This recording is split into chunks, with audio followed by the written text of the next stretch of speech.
एक मानव जीवनलाई जिउनका लागि तीनटा कुरा आवश्यक पर्छ: भोजन, सुरक्षा र विश्वास। आज यो सरकार यो तीनैवटा कुराबाट अलग्ग छ, जनताबाट टाढा छ। उदाहरणका लागि जेठ 9 गते राति रौतहट जिल्ला राजपुर नगरपालिका 4 र अफ्ताब, हाम्रै संसदका सदस्य अफ्ताब आलमको घरमा राति पौने 1 बजे विभिन्न पोसाकधारीहरू 60-70 जनाको हुलुज्जत गरेर गएर लकडाउनका बेलामा घर तोडफोड गर्ने, हात हतियार सहित जाने, एम्बुलेन्स पनि जाने उद्देश्यबाट मार्न नै लागि हो कि त्यहाँ लास नै हुन्छ अथवा बिरामी घाइते हुन्छ भनेर एम्बुलेन्स पनि लिएर गएको र नगरपालिकाका मेयरलाई सोद्धा केही थाहा नभएको हुनाले राज्य आफैले आतंक सिर्जना गरेर नागरिकहरूलाई आतंकित गर्न हुन्न, त्यसकारण राज्यले सुरक्षा दिन सकेन। उदाहरणका लागि दोस्रो, जाजरकोट रुकुम घटनामा सरकार अथवा कार्यपालिकाकै लापरवाहीका कारणले, प्रहरी र स्थानीय सरकारको लापरवाहीका कारणले घटना घटेको छ। सरकार आफैले छानबिन समिति बनाएकोमा माननीय श्री मीना सुब्बा। सम्माननीय सभामुख महोदय, नेपाल सरकारद्वारा भारतीय अधिक्रमणमा परेको विपुले कालापानी लिम्पियाधुर सहितको प्राणभन्दा प्यारो मातृभूमि नेपालको नक्सामा मात्र पनि देख्दा म हर्षित भएकी छु। धन्य सरकार। भारतको 5 नक्साले प्रष्ट नेपालीको भूमि औँलाएको छ। सुगौली सन्धि अनुरूप भारतकै तर्फबाट विभिन्न कालखण्डमा जारी नक्सा देखाएर नेपाल सरकारले वार्तामा बस्न पटक पटक पहल गर्दा पनि भारत सरकारले किन आलटाल गरिरहेको छ? त्यो भूमि हाम्रो हो, हामी 1 इन्च पनि छाड्ने छैनौँ। गोर्खालीका सन्तान हौ हामी। हाम्रो भूमि फिर्ता गर्न खुट्टा नकमाइकन उच्च स्तरीय कूटनीति गठन गरी, टोली गठन गरी अगाडि बढ। सरकार, म सभामुख मार्फतबाट सरकारको ध्यान आकर्षण गर्न चाहन्छु। धन्यवाद। माननीय श्री मिनेन्द्र प्रसाद रिजाल।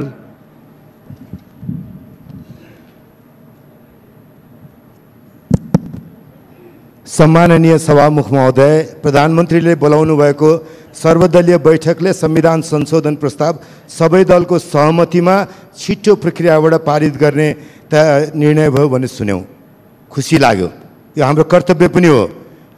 अहिलेसम्म यस्ता बैठकका निष्कर्ष सहभागी नेताले आफ्ना दललाई जानकारी दिने चलन छ।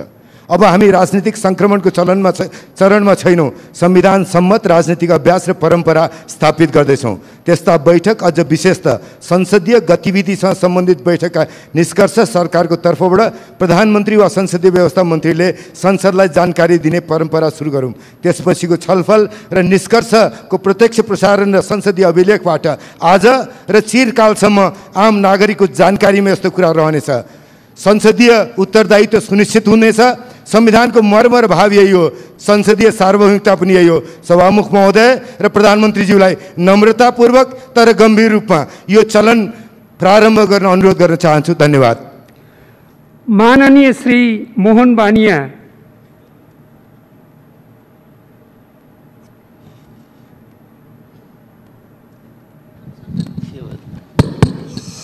सम्माननीय सभामुख महोदय, सर्वप्रथम सम्माननीय प्रधानमन्त्री केपी शर्मा ओली नेतृत्वको सरकारलाई म विशेष धन्यवाद दिन चाहन्छु।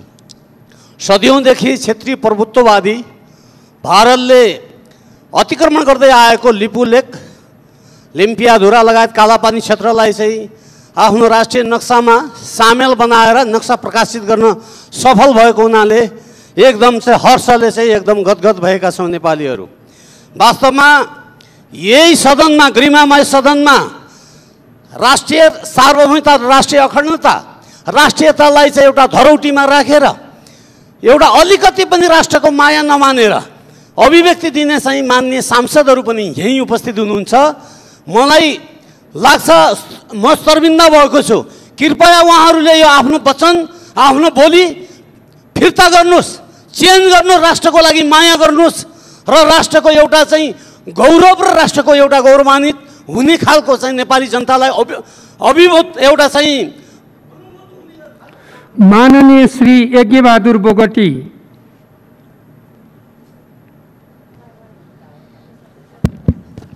सम्माननीय सभामुख महोदय, विश्व कोरोना महामारीबाट आक्रान्त छ। त्यही सन्दर्भमा हाम्रो अछाम जिल्लाबाट धेरै हजारौँ अछामी दाजुभाइहरू भारतमा गएर रोजीरोटी गर्ने अवस्थामा आज त्यो महामारीका कारण जिल्ला फर्कनु पर्ने परिस्थिति भएको छ। असुरक्षित रूपमा हजारौँ मान्छे जिल्ला प्रवेश गरेका छन्। उनीहरूको पिसिआर टेस्ट भएको छैन। त्यसका निम्ति किटको अभाव जिल्लामा रहेको छ। त्यो व्यवस्थापन गर्नका निम्ति सरकारसँग म जोरदार माग गर्न चाहन्छु। र त्यसका साथसाथै महामारीकै लकडाउनकै कारणले काठमाडौँ आएर विद्यार्थीहरू बसिरहेको अवस्थामा अहिले उनीहरूलाई खानुको समस्या छ। उनीहरूलाई आफ्नो जिल्लामा जानका निम्ति सरकारले आवश्यक व्यवस्था गरोस् भन्ने जोरदार माग गर्न चाहन्छु। धन्यवाद। माननीय श्री यज्ञराज सुनवार।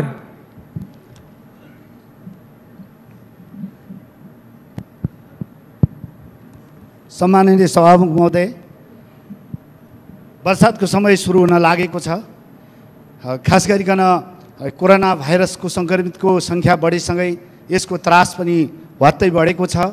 स्वाभाविक रूपमा यो बर्सातको समय भएको कारणले, आउन लागेको कारणले खाद्य सामग्री, निर्माण सामग्री र औषधि लगायतको ढुवानीमा सहज हुने सरकारी निर्णय भए पनि आज पनि सहजता भइरहेको छैन।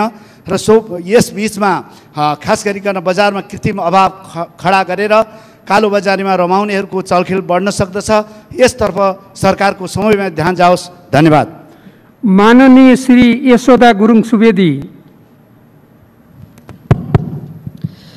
सम्माननीय सभामुखज्यू, गत जेठ गते रुकुम चौरजारी भेरी किनारमा भएको पाशविक हत्याको घटनाको जति निन्दा गरे पनि पुग्दैन। सो घटनाको अति राजनीतिकरण हुँदाखेरि दोषीले सजाय नपाउने र पीडितले न्याय नपाउने स्थिति हुन जान्छ। तसर्थ म दोषी उप कडा कारबाहीको माग गर्न चाहन्छु र अति राजनीतिकरण नहोस् भन्ने कुरामा सतर्क रहन म सरकारको ध्यान आकर्षण गर्न चाहन्छु। सम्माननीय सभामुखज्यू, यो समय नेपालको मुख्य खेती धान खेतीको समय हो। कोरोनाको कहरले थिचिएका किसानहरू मल र बिउको अभावमा छटपटिरहेको अवस्था छ। तसर्थ म कोरोनाबाट मुक्त कोरोनाबाट राहत दिनको लागि र किसानलाई दुखेको घाउमा मलमपट्टी लगाउनको लागि उनीहरूलाई मल र बिउको उपलब्ध गराएर खेती। माननीय श्री रङ्गमती साई।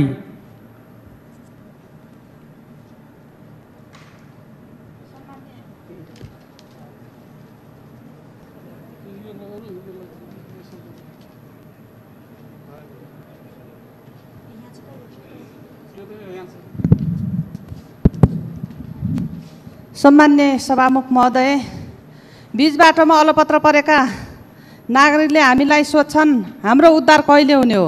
हामीलाई सरकारसँग सोध्छु, सरकारले स्वास्थ्य परीक्षण गर्ने किट र क्वारेन्टाइनको अभाव छ भनेर जवाब पाउँछु। फेरि जनताले हामीलाई सोध्छन् सांसद कोष केमा खर्च हुन्छ, हामीलाई विकास निर्माणमा खर्च हुन्छ भन्छौँ। हामीले बाँचे तपाईँको विकास देखाउँला, हामी नै बाँचेनौँ भने तपाईँले गरेका विकास हाम्रा लागि धिक्कार हुनेछन्। त्यसपछि हामीसँग त्यस्तो उत्तर आएन, महसुस भयो एउटा देशको सांसद विकास निर्माण गर्न पठाउने होइन, विकास निर्माणको अनुगमन गर्ने पाटो दिनुपर्छ, अनि मात्र सांसदको भूमिका बलियो हुन्छ। सांसदले कोष चलाउने बेला होइन, यति बेला जोस चलाउने बेला हो। सांसदको सम्पूर्ण रकम आफ्नो निर्वाचन क्षेत्रका जनताको स्वास्थ्य परीक्षण र उपचारका सामग्री लगानी गरेर सांसदलाई होइन जनताको रक्षाको लागि गरियोस्, अनि मात्र निरोगी नेपाल निर्माणको बाजा घन्किएला। नभए नाच्न नआउनेलाई कसरी नाच्ने भन्ने बाजा घन्किएको के थाहा। सभामुख महोदय, रुकुम घटनाको सत्य तथ्य छानबिन। माननीय श्री रविन्द्र राज शर्मा। सम्माननीय सभामुख महोदय, हाल यो कोरोनाको कहरले गर्दा दैलेख जिल्लाका 6316 जना नागरिकहरू आज बिहानसम्म दैलेख प्रवेश गरिसक्नु भएको छ। 41,100 को सङ्ख्या दैलेख आउनुपर्ने स्थितिमा छ। अहिलेसम्म 286 जनामा हामीले पिसिआर प्रविधिद्वारा परीक्षण गऱ्यौँ। त्यसमा 8 जना कोरोना सङ्क्रमित भेटिनु भएको छ। अहिले किटको सङ्ख्या जम्मा 50 मात्रै छ दैलेखमा पिसिआर प्रविधिबाट परीक्षण गर्ने। त्यसकारण म दैलेख जिल्ला अहिले पनि छिट्टो कुनै नयाँ कदम चालिएन भने यो कोरोनाको ठुलो महामारीमा फस्न सक्छ। त्यसैले दैलेख जिल्ला अस्पतालमा PCR प्रविधिबाट परीक्षण गर्ने मेसिन तत्काल जडान गरियोस्, किट उपलब्ध गराइयोस् र ती धेरैभन्दा धेरै जनताको स्वास्थ्य परीक्षणलाई छिटो दायरामा ल्याउने कदम चालियोस् भनेर सरकारसँग माग गर्दछु। यदि रकमको अभाव नै हो भने सांसद विकास कोषसँग जोडिएको पैसाहरू 165वटै निर्वाचन क्षेत्रमा अत्यावश्यक ठाउँमा PCR मेसिन राख्नको निमित्त पनि त्यसलाई प्रयोग गर्न सक्ने माननीय श्री राजबहादुर बुढा छेत्री।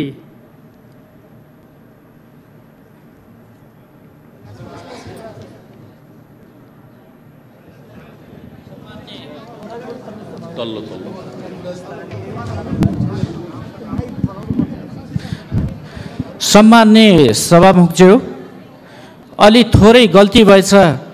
पहिले भारतमा यो महामारी नफैलिँदै आफ्नो नागरिक देशभित्र भित्राएको भए राम्रो हुन्थ्यो।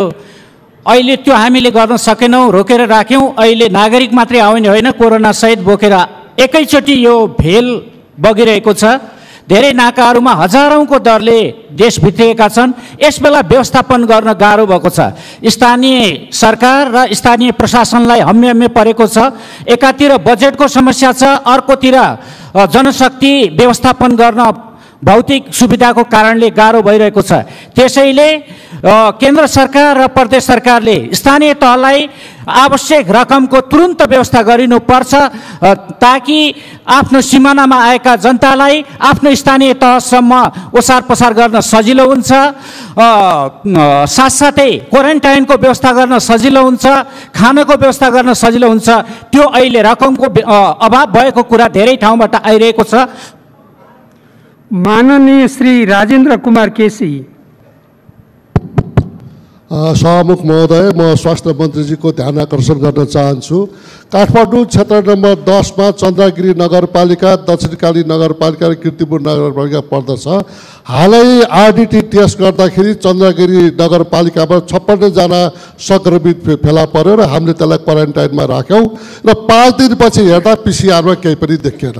त्यसका यो आरडिटी प्रविधि भन्ने गलत प्रविधि हो, जसलाई WHO ले पनि रिकमेन्ड गरेका छैन, WHO को नेपाल रिप्रेजेन्टेटिभले पनि गरेको छैन, नेपाल हेल्थ रिसर्च सेन्टरले पनि गरेको छैन।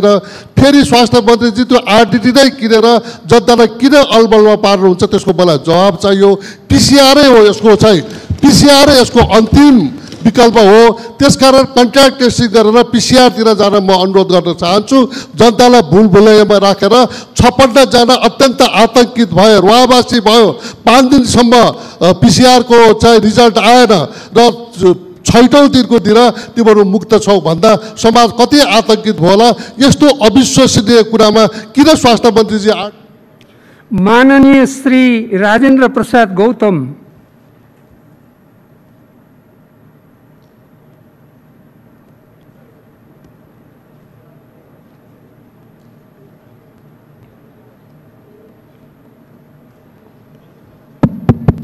सम्मानित सभामुख महोदय, संक्रामक कोरोना भाइरसको रोकथाम गर्न गरिएको देशव्यापी लकडाउन भएको आज 65 दिन पुग्दैछ। यो अवधिमा सार्वजनिक यातायात, कल कारखाना, विद्यालय, निजी सरकारी कार्यालय बन्द रहँदा सामाजिक र आर्थिक जीवन ठप्प छ। आर्थिक वृद्धिको यो सङ्कुचनले सबैभन्दा बढी निम्न वर्ग चेपुवामा परेको छ। हुँदा खाने र हुने खानेको बीचको खाडल गहिरिँदो छ। यो पृष्ठभूमिमा पनि क्लास डिभाइड अर्थात् वर्गीय विभाजन प्रष्ट देखिएको छ। समाजमा विद्यमान विभेद, असमानताले निर्धोलाई बढी प्रभावित गरिरहेको छ। कोरोनाको महामारीले पनि त्यसलाई नै बढी प्रभावित गरेको छ। 72 सालको महाभूकम्पमा पनि 3% गरिबी बढेको थियो। यो सामाजिक आर्थिक विभेद र असमानता हटाउन जोखिममा रहेका वर्गका लागि विशेष कार्यक्रम ल्याउन सरकारसँग जोरदार माग गर्दछु। धन्यवाद।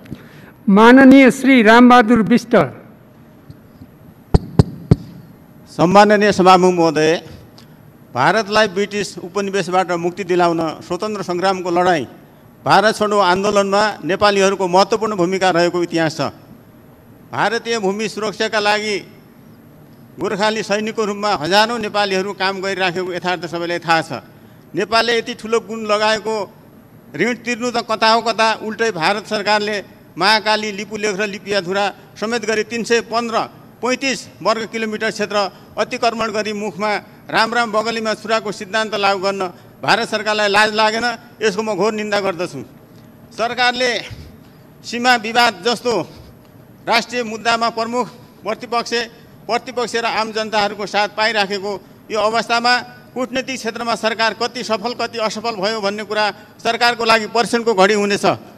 मौकाको फाइदा उठाई कूटनीतिक पहल गरी आफ्नो देशको भूमि सुरक्षित राख्न सरकारले तदारुकता देखाओस् भनी ध्यान आकृष्ट गर्न चाहन्छु। हवस्, धन्यवाद।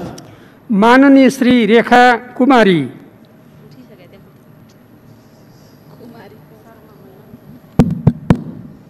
सम्माननीय सभामुख महोदय, हामीले मौलिक हकका कुरा उठाइरहँदा संविधानले व्यवस्था गरे अनुसार थुप्रै कानुन नीति नियम बनायौँ र यस सदनबाट पारित पनि गऱ्यौँ।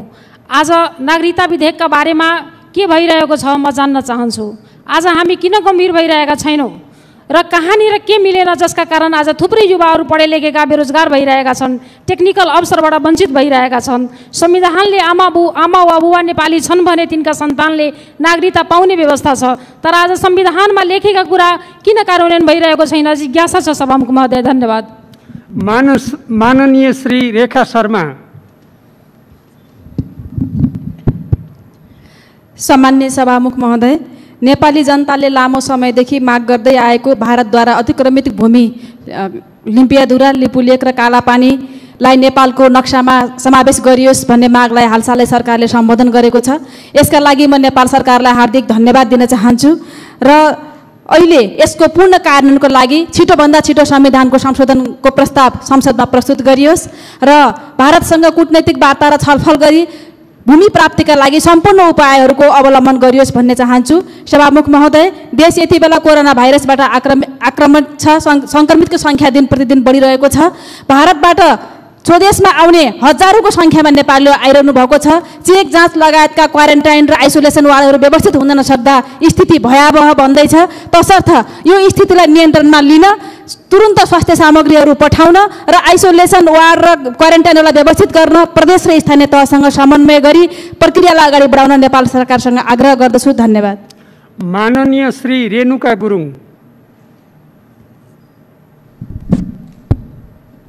सम्मानीय सभामुखज्यू, सन् 1816 नेपाल र अङ्ग्रेज बीच सुगौलीको सन्धिमा नेपालको भूभाग पूर्व मेचीदेखि पश्चिम महाकालीसम्म निर्धारित भयो, भारतसँग होइन। त्यसको ठिक 129 वर्षपछि सन् 1945 को दोस्रो विश्वयुद्धपछि अङ्ग्रेजले आफूले जितेको उपनिवेशहरूलाई स्वतन्त्र गर्न थाले। सन् 1947 मा भारत पनि स्वतन्त्र भयो र जवाहरलाल नेहरू प्रथम प्रधानमन्त्री भए। इस्ट इन्डिया कम्पनीका लर्ड माउन्टबेटनले नेपालका प्रधानमन्त्री श्री 3 मोहन शमशेरलाई तिम्रो देशले जितेको भूभाग फिर्ताको मागको निवेदन महारानी एलिजाबेथ द्वितीयलाई देऊ भन्दा मोहन शमशेर मौन बसे। अत her majesty the queen is still alive. बेलायतकी महारानीले हाम्रो ग्रेटर नेपालको पूर्व टिस्टादेखि पश्चिम काङ्गडा सतलजसम्मको भूभागलाई हामीलाई फिर्ता गर्नु छ। सामान्य सभामुखज्यू मार्फत नेपाल सरकारलाई ग्रेटर नेपाल फर्काउनको लागि क्वीन एलिजाबेथलाई निवेदन पठाउन जोरदार माग गर्दछु। धन्यवाद। माननीय श्री लक्ष्मी कुमारी चौधरी।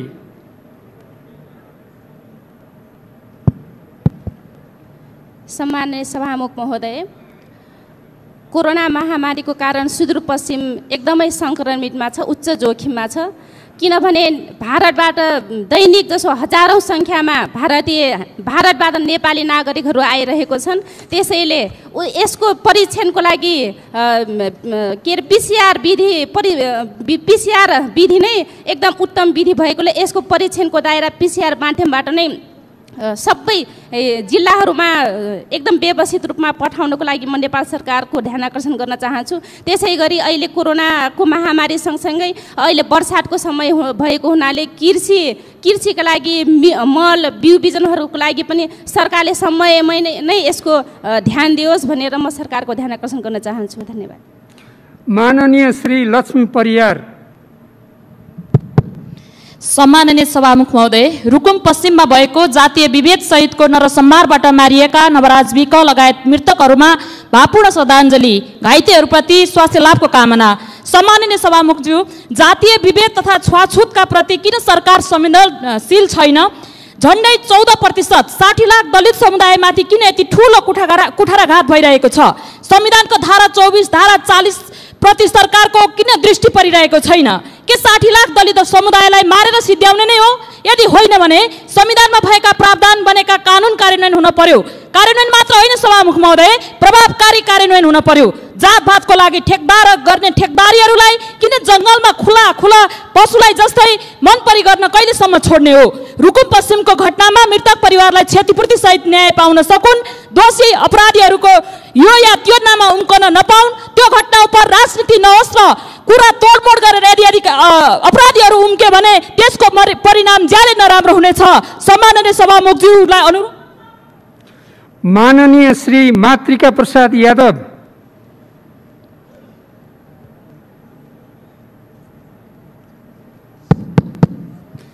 सम्माननीय सभामुख महोदय, आज कोरोनाले चाहिँ विश्व नै चपेटामा परेको छ र हाम्रो व्यवस्थापन भइपरि आउने जस्तो व्यवस्थापन हो। एउटा दीर्घकालीन योजनाको आवश्यकता छ र मलाई के लाग्छ भने अहिले पनि हामी कुनै दिन बन्द कुनै दिन खुल्ला, अब बाटोमा आएको मान्छेले दुःख पाउने, खुल्ला भएपछि आउने र बाटोमा ठ्याप्पै बन्द गरिदिने। त्यसैले चाहिँ मेरो आग्रह के हो भने एउटा दीर्घकालीन प्लान बनोस्। अर्को कुरो, हामी हुन त हामी सरकारकै पार्टीको मान्छे पर्यौँ, बोल्नु पनि धेरै ठिक हुँदैन, तर नबोलिकन नहुने भएको छ। अब हामी यही रोस्टमबाट यही उसमा चाहिँ कोही पनि भोकै मर्दैन भनेर हामी नारा लगाउँछौँ।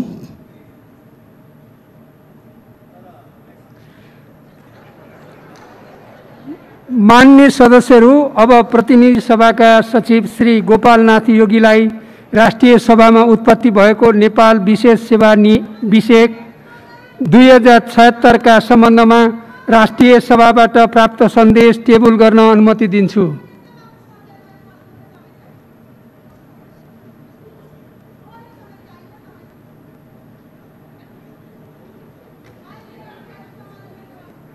के विषय हो तपाईको? ल 1 मिनेटमा बोल्नुस्। 1 मिनेट।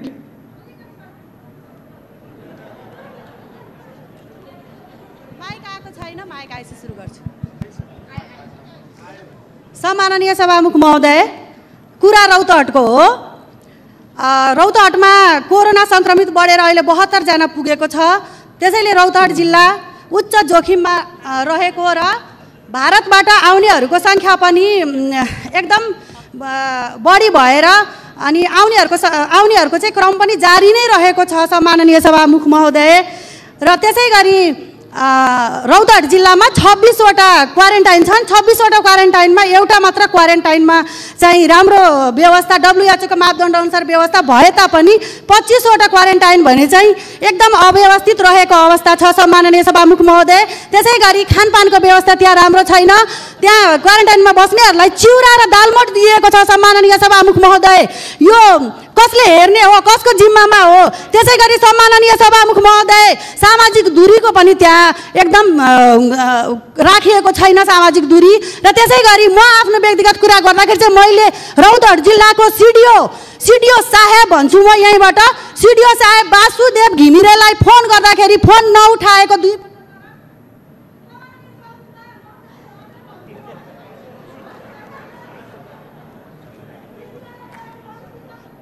समय सिद्धि अटोमेटिक काटिएको हो।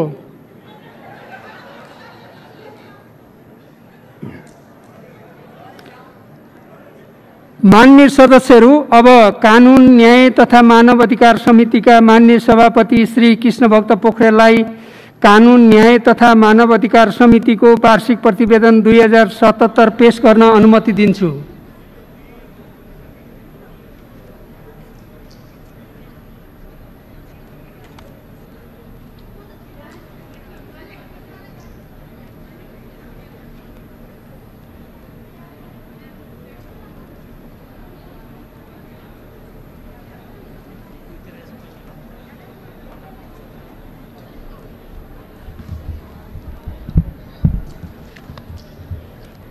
सम्माननीय सभामुख महोदय, राज्यको उत्पत्तिसँगै जनताको हित र कल्याणका निमित्त विभिन्न स्वरूपका शासन प्रणाली अवलम्बन हुँदै आएका छन्।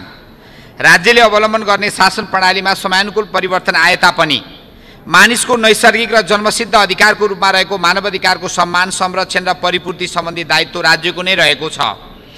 बहुदलीय प्रतिस्पर्धात्मक सङ्घीय लोकतान्त्रिक गणतन्त्रात्मक संसदीय शासन प्रणालीको सुनिश्चित गरिएको नेपालको संविधानमा लोकतन्त्रको संस्थागत विकासका लागि मानवाधिकारको संरक्षण र सम्वर्धन गर्दै विधिको शासन कायम गर्ने कुरालाई विशेष जोड दिएको छ।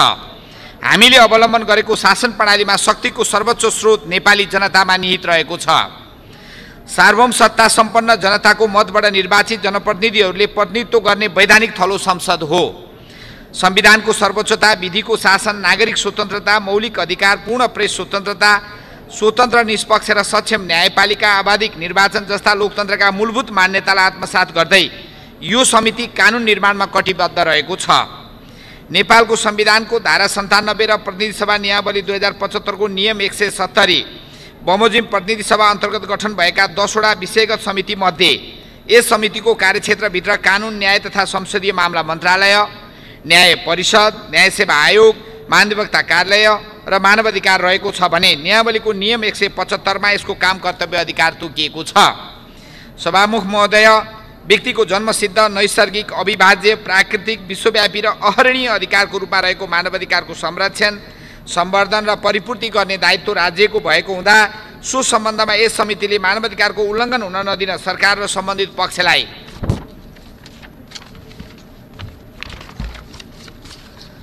समयमा सचेत गराउँदै आएको छ। कार्य सम्पादनको सिलसिलामा यस समितिले आफ्नो कार्यक्षेत्रभित्र रहेका निकाय, उक्त निकायका पदाधिकारी, सरकारवाला निकाय र मानवाधिकारसँग सम्बन्धित विषयमा पर्याप्त छलफल, परामर्श, समन्वय गर्दै आवश्यक निर्देशन दिएको बेहोरा यस सम्मानित सदन समक्ष जानकारी गराउन चाहन्छु। यस प्रतिवेदनको अवधिभर समितिका 15 वटा बैठक बसी नियमित र अन्य समसामयिक विषयमा छलफल भएको बेहोरा समेत अवगत गराउन चाहन्छु। त्यस्तै यस अवधिमा समितिका सम्पूर्ण माननीय सदस्यहरू, गण्डकी प्रदेश सभाका सदस्यहरू र संवैधानिक क्षेत्रका विज्ञहरूको सहभागितामा पहिलो प्रादेशिक संवैधानिक सम्मेलन पोखरामा सम्पन्न गरी संविधानका अन्तर्वस्तु र यसका कार्यान्वयनको सम्बन्धमा प्रकाश पार्ने काम भएको छ। अन्तर्राष्ट्रिय संसदीय अभ्यास र मानवाधिकारसँग सम्बन्धित विषयमा विदेशी विज्ञलाई समेत आमन्त्रण गरी अन्तर्क्रिया बैठकहरू गरिएको छ। त्यसैगरी मानवाधिकार सम्बन्धी 5औं राष्ट्रिय कार्ययोजना 76, 77 र 80, 81 माथि घनीभूत छलफल गरी उक्त छलफलमा माननीय सदस्यहरूले राख्नुभएको विचार र विज्ञहरूबाट प्राप्त सुझावलाई एकीकृत गरी नेपाल सरकार, प्रधानमन्त्री तथा मन्त्रिपरिषद कार्यालयमा पठाइएको छ। सभामुख महोदय, संसदको प्रमुख कार्यविधि निर्माण पनि यस समितिले सफलता हासिल गरेको छ। यस सम्बन्धमा समितिमा प्रशासकीय अदालतको सम्बन्धमा गर्न बनेको विधेयक 75, प्रमाण ऐन विधेयक 2075 गरी 2 वटा विधेयक प्राप्त हुन आएको थियो। उक्त दुवै विधेयक राष्ट्रिय सभामा उत्पत्ति भई प्रतिनिधि सभाबाट दफावार छलफलको लागि यस समितिलाई प्राप्त भएको थिए। यसरी प्राप्त भएका दुवै विधेयक र उप समितिले यथासमयमै सरकारवालाहरूलाई सहभागिता घनीभूत छलफल गरी आवश्यक परिमार्जन सहित सर्वसम्मतिले पारित गरी सोको प्रतिवेदन प्रतिनिधि सभामा पेश गरेकोमा उक्त दुवै विधेयक सभाबाट पारित भइसकेका छन्। समितिमा विधेयक उप छलफल गर्ने क्रममा सम्बन्धित क्षेत्रका विज्ञ र अन्य सरकारवालाहरूलाई समितिको बैठकमा आमन्त्रण गरी सरकारवालाबाट प्राप्त सुझावहरूलाई आवश्यकता र औचित्यताको आधारमा ग्रहण गरिएको छ। समितिले आफ्नो जिम्मेवारी र कार्यक्षेत्र अन्तर्गत परेका ऐनमा तदारुकताका साथ छलफल गरी संविधान र कानुनद्वारा निर्देशित महत्त्वपूर्ण र गहनतम जिम्मेवारी यथासमयमै सम्पन्न गरेको छ। सभामुख महोदय, विश्वभर महामारीको रूपमा फैलिएको कोभिड-19ले मानव जातिको अस्तित्वमाथि नै भयावह सङ्कट सिर्जना गरिरहेको वर्तमान जटिल एवं कठिन परिस्थितिमा समेत समिति क्रियाशील रहेको छ। यस परिप्रेक्ष्यमा आधुनिक सूचना प्रविधिको उपयोग मार्फत भर्चुअल रूपमा तथा मान्य सदस्यहरूको भौतिक उपस्थितिमा छलफल गरी कोरोना रोकथाम, नियन्त्रण, उपचार, वैदेशिक रोजगारका क्रममा अल्पत्र परेका नेपालीको तत्काल उद्धार, सीमामा अल्पत्र परेका नेपालीको उचित सम्बोधन, देशभित्र न्यूनतम सेवा सुविधा सहितको क्वारेन्टाइनका निर्माण र लकडाउनका कारण सहाराविहीन बनेका सङ्गठित र असङ्गठित क्षेत्रका श्रमिकहरूलाई मानवाधिकारको पूर्ण प्रत्याभूति गराउन नेपाल सरकारलाई न्याय बमोजिमको निर्देशन गरिएको छ। उपत्यका लगायत देशभर स्वास्थ्य संस्थामा जनसङ्ख्याको चाप अनुसार आइसियु र आइसोलेसन बेड पर्याप्त व्यवस्था गर्ने र र कोरोना भाइरसको परीक्षणका लागि आवश्यक उपकरण, किट्स, मास्कको सञ्चय गरी अत्यावश्यक औषधिसहित चिकित्सक टोली तत्काल व्यवस्था मिलाउन स्वास्थ्य तथा जनसङ्ख्या मन्त्रालय मार्फत नेपाल सरकारको ध्यानकर्षण गराउने। नेपाल सरकारले सबै प्रदेश, स्थानीय तह, सरकारी, सामुदायिक, निजी स्वास्थ्य संस्थाबीच आवश्यक समन्वय कायम गरी प्रत्येक प्रदेशमा यसको परीक्षण र उपचारको लागि आवश्यक व्यवस्था मिलाउन स्वास्थ्य तथा जनसङ्ख्या मन्त्रालय मार्फत नेपाल सरकारलाई ध्यानकर्षण गराउने भनेर गरेका थियौँ। यो कार्यान्वयन पनि भइ नै सकेका छ। प्रत्येक स्वास्थ्य संस्थामा विशेषज्ञ चिकित्सक टोलीको स्वास्थ्य परीक्षण र उपचारमा संलग्न चिकित्सकहरूको उच्च मनोबल र विशेष सुरक्षाको सुनिश्चितता गर्न र स्वास्थ्य तथा जनसङ्ख्या मन्त्रालय मार्फत नेपाल सरकारलाई ध्यानकर्षण गराउने। मास्क, औषधि लगायत दैनिक खाद्य पदार्थको बजारमा देखिएको कृत्रिम अभाव एवं कालो बजारलाई नियन्त्रण गर्न प्रभावकारी बजार अनुगमन गर्ने र अनुगमनको क्रममा भेटिएका अवांछित कार्यमा संलग्न जोसुकैलाई तत्काल कडा कारबाही गर्न नेपाल सरकार गृह मन्त्रालय र उद्योग वाणिज्य तथा आपूर्ति मन्त्रालयलाई निर्देशन गर्ने। क्षमताभन्दा बढी कैदीबन्दी रहेकोमा कारागारमा कोरोना भाइरसको उच्च जोखिम हुने हुँदा कारागारको क्षमताभन्दा बढी कैदी भएकोमा हटाउनेतर्फ विद्यमान कानुनको कार्यान्वयन गरी वा थप कानुनी प्रावधान गरी प्रबन्ध गरी व्यवस्थापन गर्ने र कारागारमा तत्काल हुन सक्ने जोखिम न्यूनीकरणको प्रयास गर्न गृह मन्त्रालयलाई निर्देशन गर्ने। कोरोना भाइरसको जोखिम बढ्दै गइरहेको अवस्थामा नागरिकको खान पाउने हक, स्वास्थ्य उपचारको हक जस्ता मौलिक हकको वञ्चित हुने अवस्था सिर्जना भएकाले नागरिकको उक्त हकको पूर्ण सुनिश्चितता गर्न र विपदको घडीमा राहत पाउने नागरिकको मौलिक हक भएकाले नागरिकको मौलिक हकको रक्षा गर्न गृह मन्त्रालय मार्फत नेपाल सरकारको ध्यानकर्षण गराउने। विदेशमा अलपत्र परेका नेपाली नागरिकको हकमा आफ्नो देशमा फर्कन चाहने नागरिकलाई अहिले बसेकै ठाउँमा बस्न सक्ने सहज वातावरण बनाउन वा घर फिर्ता गर्ने तर्फको कार्ययोजना निर्माण गरी तत्सम्बन्धी कार्य तत्काल अगाडि बढाउन गृह मन्त्रालय मार्फत नेपाल सरकारको ध्यानकर्षण गराउने। विपद व्यवस्थापन सम्बन्धी मौजुदा ऐन विपद व्यवस्था ऐन 2074लाई केन्द्रदेखि स्थानीय तहसम्म तत्काल कार्यान्वयन गरी दीर्घकालीन विपदका योजनाहरू समेत निर्माण गर्ने कार्यमा गृह मन्त्रालयलाई निर्देशन गर्ने। असहाय, एकल तथा विधवा महिला र अपाङ्गता भएका व्यक्तिलाई वितरण गर्दै आएको सामाजिक सुरक्षा भत्तालाई निरन्तरता दिन सामाजिक सुरक्षा ऐन 2075लाई संशोधन गर्न सोको संशोधन विधेयक सङ्घीय संसदको चालु अधिवेशन अर्थात् यही अधिवेशनमा चाहिँ पेश गर्न नेपाल सरकार गृह मन्त्रालयको ध्यानकर्षण गराउने। कोरोना महामारीको कारणले लकडाउनको समयमा घटेका जातीय विभेद, छुवाछुत, बलात्कार, हत्या जस्ता घटनामा यस समितिको गम्भीर ध्यानकर्षण भएको छ। यस क्रममा धनकुटा, मोरङमा जिल्लाका दलित बालिकामाथि भएको सामूहिक बलात्कार, कपिलवस्तु र रुकुम पश्चिममा भएको जातीय भेदभाव, सामूहिक हत्या तथा व्यक्ति बेपत्ता, पाँचथर जिल्लामा जबरजस्ती गराइएको गर्भपतन, कास्कीको पोखरामा दलित भएकै कारणले क्रियापुत्री भवन प्रयोग गर्न नदिएका लगायतका घटनाहरूको तत्काल छानबिन गरी दोषी उप कारबाहीको प्रक्रिया अगाडि बढाउन नेपाल सरकारलाई ध्यानकर्षण गराउने। कोरोना भाइरस विरुद्धको लडाइँमा सम्पूर्ण राजनीतिक दलहरूले देखाएको राजनीतिक एकता र प्रतिबद्धताको सराहना गर्दै सम्पूर्ण राजनीतिक दल र तिनका भातृ सङ्गठन, गैर सरकारी संस्था लगायत नागरिक समाजको संयुक्त प्रयासबाट जनचेतना अभिवृद्धिका कार्यक्रम बस्ती स्तरसम्म पुर्याउन आह्वान गर्ने। समितिको यो वार्षिक प्रतिवेदन सभा समक्ष पेश गर्दै गर्दा समेत कोरोनाको सङ्क्रमण फैलिने दर र सङ्क्रमित व्यक्तिहरूको सङ्ख्यामा समेत आएको वृद्धिले समितिले निर्देश गरेका उपयुक्त निर्देशनहरू अझै पनि उत्तिकै सान्दर्भिक र महत्त्वपूर्ण रहेको बेहोरा सभा समक्ष निवेदन गर्न चाहन्छु। सभामुख महोदय, आगामी दिनमा विषयगत समितिलाई थप क्रियाशील र प्रभावकारी बनाउन समितिमा रहेका राजनीतिक दलका सदस्यहरूबीच थप सहकार्य र समन्वय हुनुपर्ने, छलफलका विषयमा दोहोरोपन हुन नदिन समिति सभापतिहरूसँग बैठकलाई नियमित गरी समिति समन्वयमा ध्यान दिनुपर्ने, समितिका मान्य सदस्य र कर्मचारीको क्षमता अभिवृद्धि गर्नुपर्ने, समितिलाई आवश्यक पर्ने आधुनिक पूर्वाधार भौतिक स्रोत साधन व्यवस्था हुनुपर्ने, समिति र सरकार बीचको सम्बन्धलाई सुमधुर बनाई अगाडि बढ्नुपर्ने आवश्यकता महसुस भएको छ। त्यस्तै मानवाधिकारको अवस्थामा सुधार ल्याउन र न्यायमा जनताको सहज पहुँच सुनिश्चित गर्न र संविधानको कार्यान्वयन र संहितालाई सफल पार्न समितिले विभिन्न समयमा सम्बन्धित निकायलाई दिएका प्रतिवेदनमा उल्लेखित निर्देशन सुझावहरूको कार्यान्वयन तत्त निकाय र अधिकारीहरूको ध्यानकर्षण हुनुपर्ने देखिन्छ। समितिले सुझाएका सुझाव र दिएका निर्देशनहरूको कार्यान्वयनबाट समृद्ध र आधुनिक र न्यायपूर्ण नेपाल निर्माण गर्न थप टेवा पुग्ने मैले विश्वास लिएको छु। यसका साथै मुलुकमा कोभिड-19 को महामारी आउने दिनमा थप भयावह र जटिल बन्न सक्नेतर्फ मध्यनजर गर्दै प्रविधिको प्रयोग मार्फत गरिने समितिको भर्चुअल छलफल र बैठकलाई कानुनी मान्यता प्रदान गर्न प्रतिनिधि सभा नियमावलीमा आवश्यक संशोधन गर्न जरुरी देखिएको कुरा सभा समक्ष म विनम्र अनुरोध गर्न चाहन्छु। अन्त्यमा यस समितिको कार्य सम्पादनमा सहयोग पुर्याउनु हुने प्रतिनिधि सभाका सम्माननीय सभामुखज्यू, माननीय कानुन न्याय तथा संसदीय मामला मन्त्रीज्यू, सभा र समितिका माननीय सदस्यहरू, नेपाल सरकार र सम्बन्धित मन्त्रालय, आयोग, विभाग एवं निकायका पदाधिकारी, सङ्घीय संसदका महासचिव, प्रतिनिधि सभाका सचिव, सचिवालयका सचिव र कानुन न्याय तथा मानवाधिकार समितिका सचिवालयमा कार्यरत सम्पूर्ण कर्मचारी, समितिलाई सहयोग पुर्याउनु हुने विज्ञहरू तथा समितिको काम कारबाहीमा विषयमा आम नागरिकलाई सुसूचित गर्ने सञ्चार जगतलाई समेत हार्दिक धन्यवाद दिन चाहन्छु। साथै कोरोना भाइरसको रोकथाम, नियन्त्रण र उपचारमा अग्रपङ्क्तिमा खटिनुभएका चिकित्सक, स्वास्थ्यकर्मी, सुरक्षाकर्मी, राष्ट्रसेवक कर्मचारी लगायत सबैको योगदानको उच्च सराहना गर्न चाहन्छु। सम्माननीय सभामुख महोदयको अनुमतिले प्रतिनिधि सभा नियमावली 2075 को नियम 175 को उपनियम 7 बमोजिम सम्मानित सभा समक्ष यो प्रतिवेदन पेश गर्दछु। धन्यवाद।